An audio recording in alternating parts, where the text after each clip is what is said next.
الحمد لله رب العالمين والصلاة والسلام على سيد الأنبياء والمرسلين محمد وعلى آله وأصحابه أجمعين أما بعد. آزاد منگل کے دن تاریخ کی مختلف شخصیات کا ذکر کیا جاتا ہے، جن میں بڑے علماء کا ذکر بھی ہوتا ہے جنہوں نے اسلام کے لیے، دین کے لیے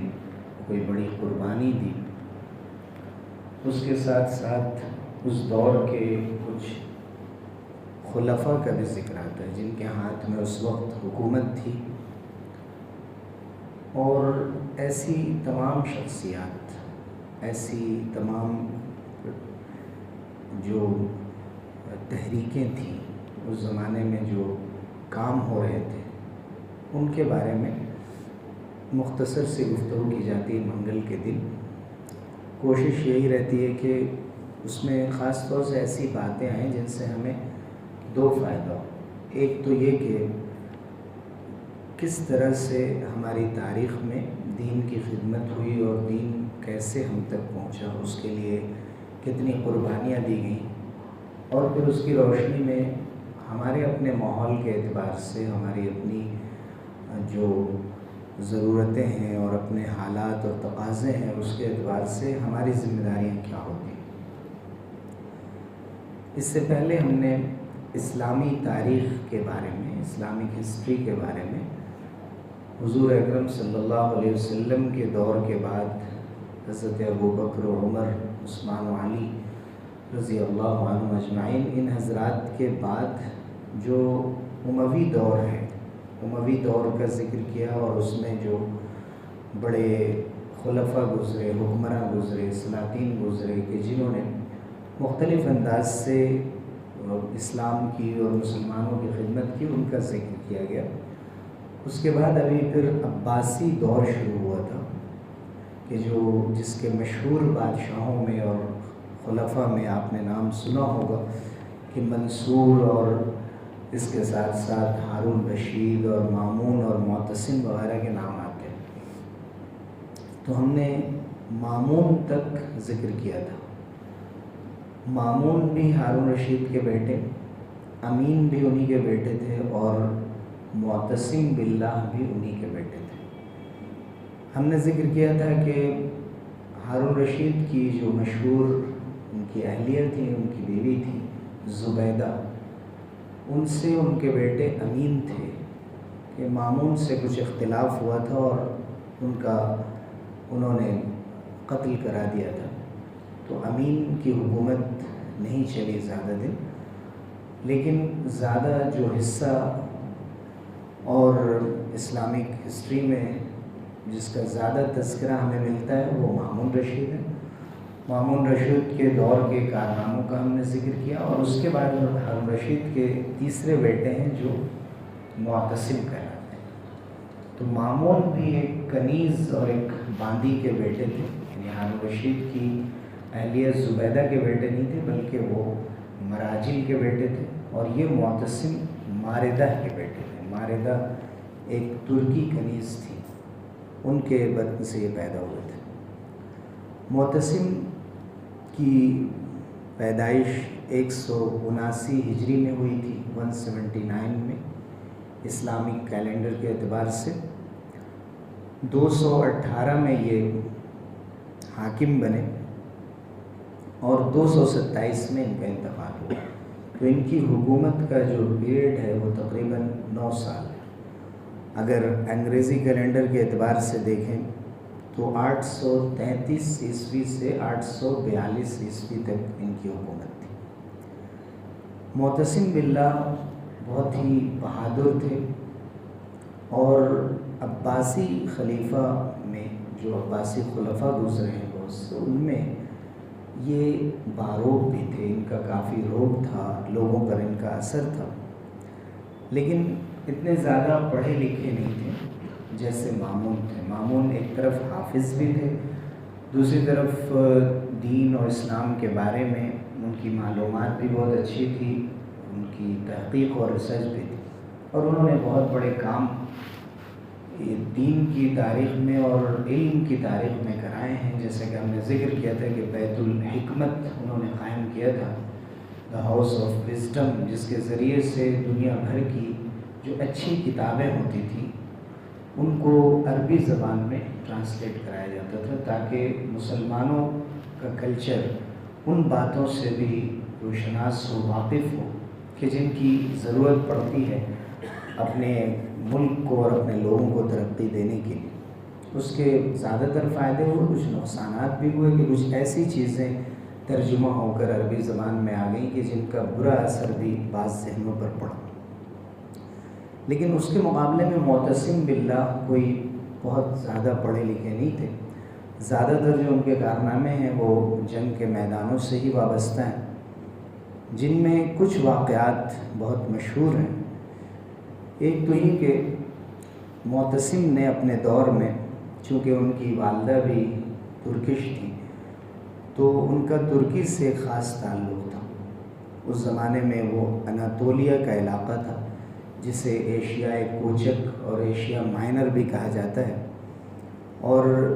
میڈیٹرینین سی اور بلیک سی کے بیچ میں جو پورا حصہ ایک پیننسولا ہے کہ ترکی کا ابھی بھی بڑا حصہ اسی علاقے میں آتا ہے. اور رومن امپائر کا دارالسلطنت تھا، وہاں ان کا کیپٹل تھا. اور اس وقت زیادہ تر جو آرمی بنائی تھی انہوں نے، معتصم باللہ نے، وہ سلیو سولجرز زیادہ تر وہ تھے جن سے معتصم بہت واقف تھے اور جن پر ان کو بڑا اعتماد تھا کہ ترک فوج کے اندر کافی بہادری ہوتی ہے. تو انہوں نے ایک زبردست فوج بنائی تھی اور ان کو لے کر وہ عراق آئے. عراق میں بغداد، جہاں عباسی خلافت کا مرکز ہوا کرتا تھا، اموی دور میں شام میں جو ڈمسکس ہے وہ تھا سینٹر، لیکن عباسی دور میں بغداد سینٹر تھا. لیکن انہوں نے جب دیکھا کہ ہماری آرمی اتنی بڑھ چکی ہے کہ پورا بغداد بھر گیا، یعنی ایک طرف جو عام آبادی تھی، سویلینز تھے، ان کے مقابلے میں ان کے سولجرز بھی بہت زیادہ تھے، تو انہوں نے سامرہ نام کا ایک شہر آباد کیا. بغداد سے تقریباً 100 کلومیٹر کے فاصلے پر نارتھ میں انہوں نے ایک پورا شہر بسایا جس کو سامرہ کہا جاتا ہے، اور اسی شہر کو سرمن رعا بھی کہا جاتا ہے. سرمن رعا کا نام آتا ہے وہاں جہاں یہ آتا ہے کہ شیعہ حضرات اپنے 12ویں امام کے انتظار میں ہیں، اور وہ وہیں ہیں سامرہ یا سرمن رعا میں. وہ مغرب کے وقت ہر دن وہاں جاتے ہیں شیعہ حضرات اور دعا کرتے ہیں اور انتظار میں کہ وہاں سے امام صاحب نکلیں گے اور ان کو کچھ گائیڈ کریں گے اور راستہ دکھائیں گے، لیکن وہ اب تک تو نکلیں گے. اور صحیح بات یہ ہے کہ انہیں نکلنے کی امید بھی نہیں ہے. یہ ایک ایسا غلط عقیدہ ہے جو ان کے ذہنوں میں بیٹھا ہوا، جس کی بنیاد پر وہ یہ کرتے ہیں. تو یہ شہر انہی معتصم کا بسایا ہوا تھا، اور اس کی ضرورت دراصل آرمی کی وجہ سے ہی پڑی تھی. انہوں نے ایک واقعہ پیش آیا تھا، معتصم کے نام سے وہ واقعہ وابستہ ہے، اور آپ نے کبھی سنا ہوگا کہ ایک خاتون نے، ایک عورت نے ایک نعرہ دیا تھا اور ایک آواز لگائی تھی، ایک دہائی لگائی تھی، واہ معتصماں، ہائے معتصم، یعنی میرے ساتھ اتنا بڑا ظلم ہو رہا ہے، معتصم کہاں ہے. معتصم کے نام کو انہوں نے پکارا تھا اس وقت کہ جب رومی لوگوں نے، اور رومی جب ہم کریں تو یہ زیادہ تر عیسائی طاقتیں تھیں جن کی طرف سے صلیبی جنگیں ہوئیں، کرسیڈ وارز ہوئے، اور بہت زیادہ انہوں نے مسلمانوں کو نقصان پہنچایا. اور قسطنطنیہ تو بہت بعد میں فتح ہوا، جو آج استنبول ہے، قسطنطنیہ تھا پہلے کچھ تھوڑے سے زیادہ علاقے کے ساتھ. تو اس وقت وہاں ان کی حکومت تھی عیسائیوں کی، اور وہ بار بار بغداد اور اس کے ساحل کے اوپر حملے کرتے رہتے تھے، اور حملے کر کے مسلمانوں کو قیدی بناتے تھے. ایک مرتبہ جب انہوں نے قیدی بنایا مسلمانوں کو،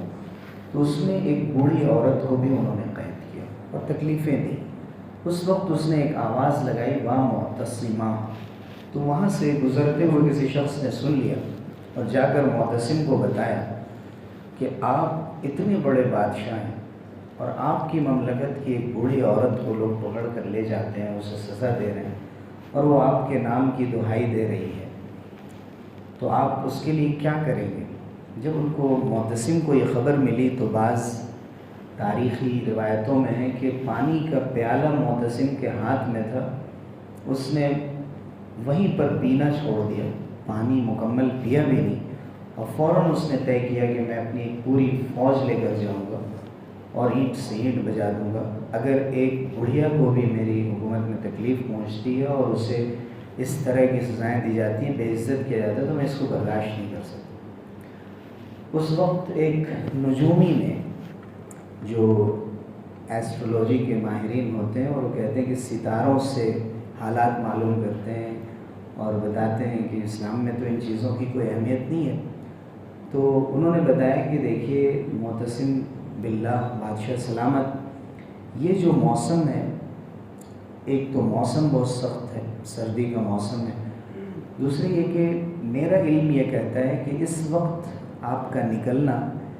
ایک منحوس سفر ہوگا اور بہتر نہیں ہوگا آپ کے لیے۔ تو اس وقت معتصم نے کہا کہ مجھے یہ کام کرنا ہے، میں کسی نجومی کی بات میں نہیں آتا، اور انہوں نے یہ سفر کیا اور اس پورے علاقے کو فتح کر لیا، یہاں تک کہ اس جگہ کا نام تھا عموریہ۔ عموریہ جو انقرہ کے قریبی ہے، تو عموریہ، انقرہ، یہ سارے علاقوں کو انہوں نے فتح کیا۔ اس وقت وہ قسط دنیا استنبول تک نہیں پہنچ سکے تھے۔ اس کے بعد انہوں نے اس بوڑھی عورت سے پوچھا کہ حل اجابک المعتصم، کیا معتصم نے آپ کی بات سنی، اور آپ نے جو آواز دی تھی اور جو درخواست لگائی تھی کیا وہ سنی گئی اور وہ ڈیمانڈ آپ کا پورا ہوا؟ انہوں نے کہا نعم۔ تو یہ غیرت تھی۔ یہ مولانا علی میاں رحمۃ اللہ علیہ نے اپنے پورا عربی میں ان کا ایک چھوٹا سا رسالہ ہے، ایک بکلیٹ ہے، اس کا نام ہی انہوں نے عنوان ہی رکھا وا معتصمہ، کہ اس واقعے سے کیا مسلمان یہ سبق نہیں لے سکتے ہیں کہ کسی مسلمان بھائی کے ساتھ، کسی شخص کے ساتھ اگر کوئی بات ہوتی ہے، اس کے حالات بہتر نہیں رہتے یا اس کے ساتھ کوئی چھیڑ چھاڑ ہوتی ہے، تو کیا اس کے اندر ایک مسلمان ہونے کی حیثیت سے غیرت نہیں جاگتی کہ وہ اس کے کام آ سکے؟ اپنی صلاحیت، اپنی طاقت کے اعتبار سے وہ ایک بادشاہ تھے، ان کے پاس فوج تھی، لیکن ایک عام آدمی ایک دوسرے کے کام آنے کے اعتبار سے بسا اوقات ہم جا رہے ہوتے ہیں راستے میں، کسی کو دیکھتے ہیں کسی مصیبت میں، پھر بھی اس کے لیے نہیں روکتے، اور کسی نے ہمیں آواز بھی دی تو کہتے ہیں ہمارے پاس وقت نہیں ہے، اور ایک مشکل گھڑی میں ساتھ چھوڑ دینے کے واقعات ہر روز پیش آ رہے ہیں۔ اور نہ صرف یہ کہ دوست کو اور مسلمان ایک دوسرے مسلمان کو نہیں پہچان رہا، بلکہ اب تو ایک گھر کے اندر بھائی کے لیے تیار نہیں، باپ بیٹے باپ کے لیے تیار نہیں، سب نے اپنی زندگی ایک پرائیویٹ زندگی بنا لی ہے۔ اور جو ایک غیرت ہونی چاہیے، ایک حمیت ہونی چاہیے کہ ایک عورت کے ساتھ ایسے کیسے ہو سکتا ہے، میں جو کر سکتا ہوں اس کے لیے کروں گا، اس کے لیے ہمیں وہ غیرت، وہ حمیت نظر نہیں آتی ہے جو اسلام کا تقاضا ہے۔ تو ایسے واقعات کو سننے سے اور جاننے سے ہمیں معلوم ہوتا ہے کہ ضروری ہے کہ ہم اپنے اندر یہ اسپرٹ پیدا کریں۔ اور جب معتصم نے یہ فتح کر لیا تو اس وقت کے ایک بڑے شاعر تھے ابو تمام عربی زبان کے بڑے شاعر تھے، حماسہ ان کی کتاب ہے، انہوں نے قصیدہ کہا تھا، تعریف کی جاتی ہے بادشاہ کی یا کسی بڑے کی، اس کو قصیدہ کہتے ہیں۔ تو قصیدے میں انہوں نے تعریف کی تھی اور یہ بتایا تھا کہ دیکھو قوموں کی تقدیر کے فیصلے ستارے نہیں کرتے ہیں۔ اس وقت کے اعتبار سے انہوں نے کہا تھا کہ تلواریں کرتی، کہ جہاں ضرورت تلوار کی ہے وہاں تلوار کی، جہاں علم کی وہاں علم کی، جہاں ضرورت اس بات کی ہے کہ دنیا کو سوچ دی جائے، سائنس کے ذریعے سے لوگوں کی رہنمائی کی جائے اور لوگوں کو آئیڈیاز دیے جائیں، ان کی مدد کی جائے، یعنی جہاں جس چیز کی ضرورت ہے، یہ ایک عملی دین ہے، یہ ایک ایسا دین ہے کہ جس کے اندر ایکٹیویٹی سب سے اہم ہے، صرف باتیں کرنا مقصد نہیں ہوتا۔ تو اس لیے ہم جس معاشرے میں بھی جہاں کہیں بھی رہتے ہیں، اس طرح کے واقعات کو سنانا چاہیے تاکہ ہمیں معلوم ہو کہ ہماری تاریخ میں ہم ایک سوئی ہوئی، اونگتی ہوئی غافل قوم نہیں ہے، بلکہ ہماری کچھ ذمہ داری ہے، اور اس ذمہ داری کو ادا کرنا ہم میں سے جو باہوش لوگ ہیں ان کو زیب بھی دیتا ہے، اور ان کے لیے یہ ضروری ہے کہ اس کی طرف آگے بڑھیں۔ اسی طرح سے معتصم کے بارے میں ایک دو اور واقعے ذکر کر کے میں اپنی بات ختم کروں گا۔ ایک دوسرا واقعہ جو بابک خرمی کا واقعہ ہے، جسے انگریزی میں آپ اگر پڑھیں گے تو خرم دین کے نام سے اس کو یاد کرتے ہیں، بابک خرم دین۔ یہ ایک ایرانی تھا جو مسلمان نہیں تھا، ایک ایسا ایرانی تھا جو کہ فوجی بھی تھا، اور اس نے یہ کوشش کی تھی کہ عراق کے اندر، بغداد کے اندر جو مسلمان اللہ کی کتاب کو، رسول اللہ صلی اللہ علیہ وسلم کی سنت کو مانتے ہیں، ان کو ڈسٹرب کیا جائے، ان کے عقیدے کو بگاڑا جائے۔ تو ان کے درمیان اس نے ایک تو آوا گون کا عقیدہ شروع کیا، جس کو آوا گون تناسخ بھی کہتے ہیں، یعنی یہ عقیدہ کہ انسان ایک مرتبہ جب مر جاتا ہے تو اس کے کرم کی وجہ سے دوبارہ وہ اچھی شکل میں یا بری شکل میں پیدا ہوتا ہے، یا تو جانور کی شکل میں پیدا ہو یا اور بہتر شکل میں، جو بعض ہندوؤں کا عقیدہ ہے جس کو تناسخ کہتے ہیں، یہ جو پہلا جنم اور دوسرا جنم، پنرجنم بھی جسے کہا جاتا ہے، تو یہ عقیدہ اس نے مسلمانوں کے بیچ میں عام کرنا شروع کیا۔ اور مامون رشید کے زمانے سے اس نے خفیہ ایک تحریک بنائی تھی، جس میں اس کی دینی پہچان بھی تھی، اس کی سیاسی پہچان بھی تھی۔ وہ ایک ریلیجیس لیڈر بھی تھا، ایک پولیٹیکل لیڈر بھی تھا،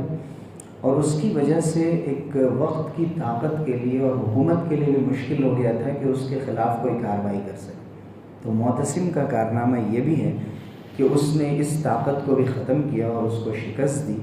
اور اس کے لوگوں کو ٹھکانے لگایا۔ دیکھیے، یہ چیزیں بہت اہم ہوتی ہیں، یعنی عقیدے میں اگر کوئی خرابی آ جائے اور دبے پاؤں وہ چیز ہمارے معاشرے میں داخل ہو جائے۔ ضمن میں ذکر کر دوں کہ آج آپ دیکھتے ہیں کہ یوٹیوب وغیرہ کے ذریعے سے کیسی کیسی فکریں ہم لوگوں کے درمیان آتی ہیں، لوگ ویڈیوز دیکھتے ہیں، تقریریں ہیں، ڈیبیٹ ہے، چیزیں ہیں، تو دین کے نام پہ لوگ سنتے ہیں، ان کو نہیں معلوم کہ اس میں کیا چیز پیش کی جا رہی ہے، اس میں جو ریفرنس ہیں وہ صحیح ہیں یا نہیں ہیں، یا صرف کہہ دیا گیا، بخاری مسلم کا نام لے لیا گیا، یا قرآن کی کوئی آیت پڑھ دی گئی تو کیا وہ بات صحیح ہو جائے گی۔ اور خاص طور سے ایسے لوگوں کو دیکھیے گا کہ وہ لوگ عالم تو نہیں ہوتے لیکن علماء پر تنقید بھی کرتے ہیں کہ آپ کو علماء نے یہ بات نہیں بتائی، یہ بات نہیں بتائی، میں بتا رہا ہوں پہلی بار، یہ ریفرنس ہے۔ لوگ سوچتے ہیں کہ یہ تو بہت عام بات ہے، کیونکہ وہ لوگوں کے ذہنوں سے کھیلتے ہیں۔ نوجوانوں کا جو مائنڈ ہے، جس طرح سے وہ سوچتے ہیں، اسی طرح کی دلیل وہ قرآن حدیث سے پیش کرتے ہیں، تو ان کو لگتا ہے کہ بالکل یہ تو بہت اچھی بات ہے۔ آپ کو کچھ نام لے کر میں بتاتا ہوں، جیسے کہ پاکستان کے انجینئر مرزا کی چیزیں بہت سنی جاتی ہیں۔ اسی طرح سے ابھی جو ایک تحریک چلی ہوئی ہے اور ایک کوشش ایک زمانے سے چل رہی ہے، گوہر شاہی کا فتنہ ہے، مسرور مرزا مسعود کے لیے بڑی کوشش کرتا ہے، اور اس کی ویڈیوز آتی ہیں جس میں ذکر کو ہی وہ سب کچھ قرار دیتا ہے، اور ایسی ایسی چیزیں، مثلا یہ کہ 5 وقت کی نمازوں کا بھی کوئی ضروری نہیں ہے، اور یہ تو ان لوگوں کے لیے ہے کہ جو عام مسلمان ہوں، سب کے لیے نہیں ہے۔ یہ اس قسم کی بہت سی باتیں وہ لوگوں کے درمیان عام کرنے کی کوشش کرتے ہیں، تو لوگوں کو یہ باتیں بڑی اچھی لگتی ہیں، اور بسا اوقات ہمیں نہیں معلوم کہ ہم لوگ سوچتے ہیں کہ ہمارے معاشرے میں اس کا کوئی اثر نہیں ہے یا کچھ نہیں ہو رہا، لیکن یہ جو بچے دن رات موبائل پہ رہتے ہیں، وہ جو چیزیں سنتے ہیں اور دیکھتے ہیں، ہم لوگوں کو نہیں معلوم، اس لیے نظر رکھنا ضروری ہے۔ پچھلے ہی ہفتے یہاں 1-2 لوگ آئے، انہوں نے بتایا کہ میرے گھر میں میرے بھائی اور میری بھابھی اس طرح کے عقیدوں کو ماننے لگے ہیں، اور وہ کہتے ہیں کہ بھائی تمہیں کیا معلوم، اور ایک عالم کی بات بھی ماننے کو تیار ہیں، چونکہ وہ مسلسل ان کو سنتے ہیں، ان کو فالو کرتے ہیں اور سمجھتے ہیں کہ یہی دین ہے۔ تو یہ اپنی پسند کا دین جس طرح کا چاہا جائے وہ موجود ہے، وہ مل جاتا ہے، اور لوگ اس اعتبار سے ان کے پیچھے جاتے ہیں۔ تو یہ تحریک اگر حضرت ابوبکر صدیق رضی اللہ عنہ کے دور سے آپ جوڑیں گے تو ان کے زمانے میں ہی کئی لوگ مرتد ہو رہے تھے، غلط عقیدے، زکوٰۃ کا انکار کر دیا، تو اس وقت حضرت ابوبکر کھڑے ہوئے۔ حضرت امام احمد بن حنبل کے بارے میں نے بتایا تھا گزشتہ اپنے لیکچرز میں کہ خلق قرآن کا جو فتنہ تھا کہ قرآن اللہ کی کتاب نہیں ہے، اللہ کا کلام نہیں ہے، یعنی اللہ جیسے ہمیشہ سے ہے تو اس کی بات بھی ہمیشہ سے ہے، لوح محفوظ میں، بعد میں قرآن کو 23 سالوں میں نازل کیا گیا، لیکن پہلے آسمان دنیا پر، قریبی آسمان پر، اور شب قدر میں، اور پھر دھیرے دھیرے 23 سال میں نازل کیا گیا۔ تو اس بات کو ماننے کی بجائے یہ کہنے لگے کہ قرآن جو اللہ کی مخلوق ہے، جیسے انسان ہے، جن ہے، فرشتے، ویسے قرآن بھی اللہ کی مخلوق، تو ایک غلط عقیدہ لوگوں میں رائج کیا جاتا ہے. اس کے لیے امام احمد بن حنبل رحمۃ اللہ علیہ نے مامون کے زمانے میں زبردست مقابلہ کیا. انہوں نے کہا میں یہ ہرگز نہیں مان سکتا کسی بھی غلط عقیدے کو غلط بچو. عقیدہ اگر غلط ہے تو پھر کوئی بھی عمل مقبول نہیں ہے، کسی چیز کا کوئی فائدہ نہیں. تو معتصم کے زمانے میں بھی امام احمد بن حنبل رحمۃ اللہ علیہ کو سخت تکلیفیں دی گئیں. حالانکہ معتصم کا رویہ نرم تھا، وہ نہیں چاہتا تھا امام احمد بن حنبل کو سزا دینا. مامون کے زمانے میں بڑی سزائیں دی گئی تھیں، ہم نے اس کا ذکر بھی کیا تھا. لیکن جو ایڈوائزر مامون کا تھا، احمد بن داؤد یا کچھ نام تھا، وہ قاضی تھے اپنے زمانے کے، وہی ایڈوائزر معتصم کے بھی تھے. اور وہ مجبور کرتے تھے کہ لوگ کیا کہیں گے، آپ کے بھائی نے آپ کو نصیحت کی تھی کہ خذ بسیرت اخیک فی ھذہ المسئلہ فی خلق القرآن، اس مسئلے میں تم اپنے بھائی کے طریقے پر چلنا. مامون نے معتصم کو وصیت کی تھی. تو اگر آپ پیچھے ہٹ گئے تو لوگ کہیں گے معتصم ہار گئے. تو جو آس پاس کے لوگ ہوتے ہیں وہ اس طرح کی باتیں کر کے مجبور کرتے ہیں. تو معتصم نے اپنے زمانے میں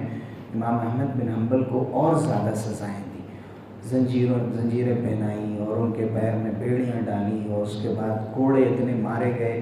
کہ اگر ایک کوڑا بھی ان میں سے اگر کسی ہاتھی کو مار دیا جاتا، بدمست ہاتھی کو، تو چنگھاڑ کر بھاگتا آواز لگا کے. امام احمد بن حنبل نے سب برداشت کیا. ظاہر دیکھنے والوں کو لگتا ہے کہ اتنی بڑی بات کیا تھی، مان جاتے. لیکن یہاں تک ان سے کہا گیا کہ دیکھیے یہ حدیث ہے، فلاں حدیث ہے، حدیث میں تو گنجائش ہے کہ آپ کی اگر جان جا رہی ہے تو جان بچانے کے لیے آپ زبان سے کہہ دیں، دل میں نہ مانیں. وہ کہتے تھے حضرت خباب بن ارد کی حدیث کا تم کیا جواب دو گے، جس میں انہوں نے جب حضور صلی اللہ علیہ وسلم سے شکایت کی کہ اللہ کے رسول بہت تکلیفیں دی جا رہی ہیں، اب ہمارے ساتھ کیا ہوگا، تو حضور نے فرمایا اتنی جلدی گھبرا گئے. پچھلی قوموں کے سر پر آرے رکھ کر ان کو چیر دیا جاتا تھا. اتنی تکلیفیں انہوں نے دین کے لیے اٹھائیں، آج تم تھوڑی سی بات پر گھبرا گئے. تو اس حدیث کا مجھے کیا جواب دو گے؟ تو آج مجھے جتنی بھی سزائیں دی جائیں لیکن میں اس کو ماننے کو تیار ہوں.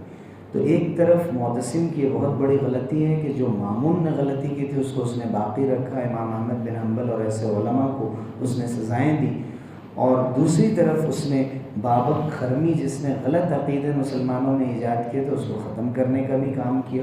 اور یہ دونوں واقعات ایسے ہیں کہ جو ایک بہت پازیٹیو ہے، ایک نگیٹو ہے. معتصم کے سلسلے میں یہ بادشاہوں کی زندگی میں عام طور سے اس طرح کی باتیں پائی جاتی ہیں. اور حقیقت یہ ہے کہ وہ اپنے دور کے کوئی بزرگ لوگ، یہ بڑے عالم نہیں ہوتے. ان کی زندگی میں خرابیاں ملنے کے باوجود بھی اگر انہوں نے دین کے لیے، اسلام اور مسلمانوں کے لیے کچھ قربانی دی ہے، کچھ اچھا کیا ہے، تو اس کا تذکرہ کیا جاتا ہے اس پس منظر میں کہ اس کی وجہ سے اسلام کو اور مسلمانوں کو فائدہ پہنچا. اس کے علاوہ بھی معتصم کے اور بہت سے واقعات اور بہت سی ایسی چیزیں ہیں کہ جن کا ذکر کیا جا سکتا ہے، لیکن میں اسی پر اکتفا کرتا ہوں، جن کا خلاصہ یہ ہے کہ معتصم نے ایک تو ترک فوج کو تشکیل دی اور سامرا کا شہر بسایا. اس کے ساتھ ساتھ اس نے بابک خرمی کا خاتمہ کیا. لیکن اس کی ایک بہت بڑی غلطی کہ امام احمد بن حنبل اور جیسے علماء کو اس نے سزائیں بھی دی. یہ وہ چند واقعات اور چند باتیں، اور سب سے جو اہم واقعہ کہ ایک بوڑھی عورت کی آواز پر اس نے لبیک کہا اور اس کی مدد کے لیے ایک پورا سفر کیا اور اس کو اس میں کامیابی بھی ملی. ان سب میں ہمارے لیے بہت کچھ سبق ہے کہ ہم بھی اپنے دور کے فتنوں کے بارے میں اور اپنے دور میں جو کچھ ایسی باتیں ہوتی ہیں جو مسلمانوں کے ساتھ ہو رہی ہیں، اس میں ہم کیا کر سکتے ہیں، ہمارا کیا حصہ ہوتا ہے، اس کے بارے میں بھی غور کرنا چاہیے اور عمل کرنا چاہیے. اللہ تعالیٰ ہم سب لوگوں کو عمل کی توفیق سے نوازے. آمین. وآخر دعوانا الحمد